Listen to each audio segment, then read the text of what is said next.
Hey guys, be sure to like and subscribe. Today we want to talk about the one quality that expats need to live a happy life in the Philippines. It's kind of something a lot of expats have, but a lot of us lose over time in life. We just kind of lose that quality. I want to kind of tell you the story of this guy that I met when I was younger and when I was in my 30s. The guy's name was Arthurdizoglio. Arthur was a World War II veteran, probably the nicest guy you could ever meet in the world. And he had like this quality, you couldn't help but to like the guy because he had this childlike quality where he was always playing pranks on you or always having fun. He always had a big smile on his face. He was always making you laugh. And it was just something about the guy that no matter what, he was going to enjoy life. And he was in his retirement years.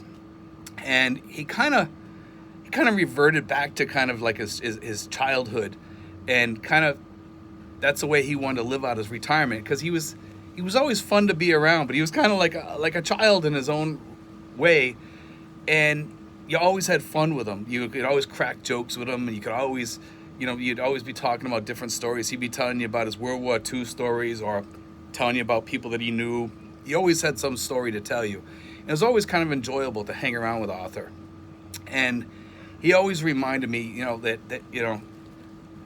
that that's the kind of way you want to be when you retire. You want to have that quality in you that everybody's going to still want to love you.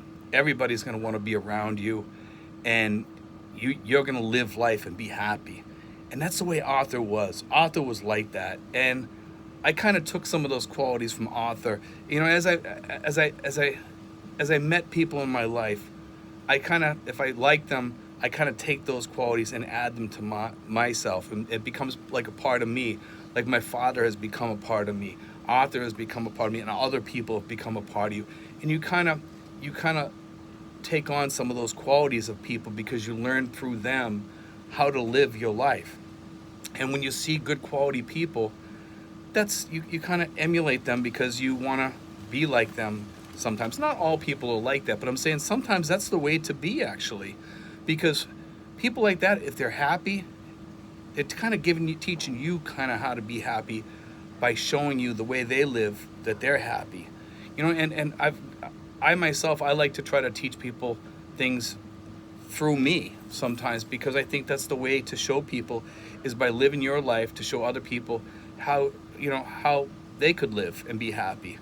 And I've done that through my channel a little bit, and a lot of people have learned through me. But I mean, I've learned through other people, and it's kind of like you want to pass that on and help other people to understand that it's kind of a way of life. Happiness is a way of life, and if you don't live a certain way, you're not going to be happy. If you're always focusing on the negative and you're not optimistic, like we were talking about the other day, if you're not optimistic, then you're not going to live a good, happy life, because you need to have like that optimism in your life, that you know that you're going to get through all those problems. And you are going to have problems in life, trust me. I have my problems, you're going to have your problems. It's just part of life. And part of the Philippines is putting up with problems. But nowadays, kind of, I've learned to laugh off those problems or joke about them or whatever. And sometimes, yeah, I get angry too, just like everybody else. I get in the ATM line, some guys up at the front doing 15 credit cards for all those loans and stuff like that, and it's holding up the whole line, and it kind of ticks you off, and I'll say something to the guy once in a while, but most of the time I'm okay with waiting in lines at the bank or at the supermarket or wherever, if I'm at the store.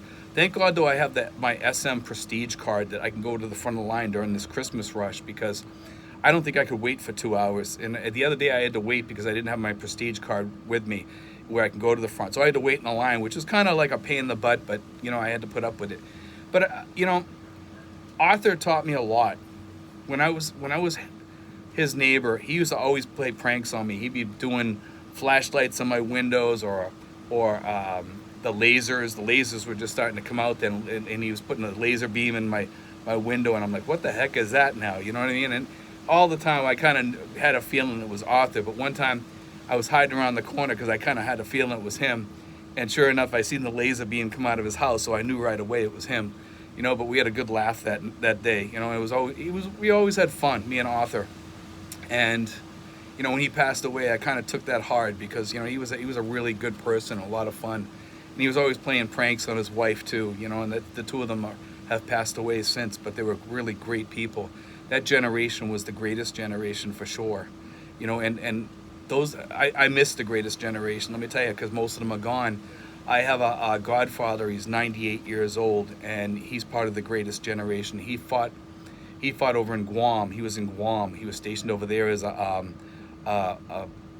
pilot. He was an airplane mechanic, rather. He was an airplane mechanic over on Guam, and he was over there during World War II. And he's 98 years old now, and he's one of those people that's very optimistic too. He's very optimistic, and he's a very loving person. He's a person that you kind of want to emulate.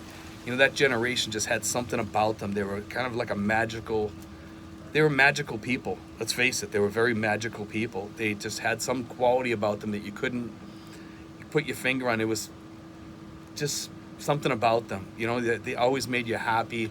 They were always fun to listen to their stories because they lived through so many things. But anyway, guys, I just want to put that out there. Keep that optimism and that happiness in your life as part of your expat life, and have that childlike quality, and you'll do fine, guys. God bless. Take care.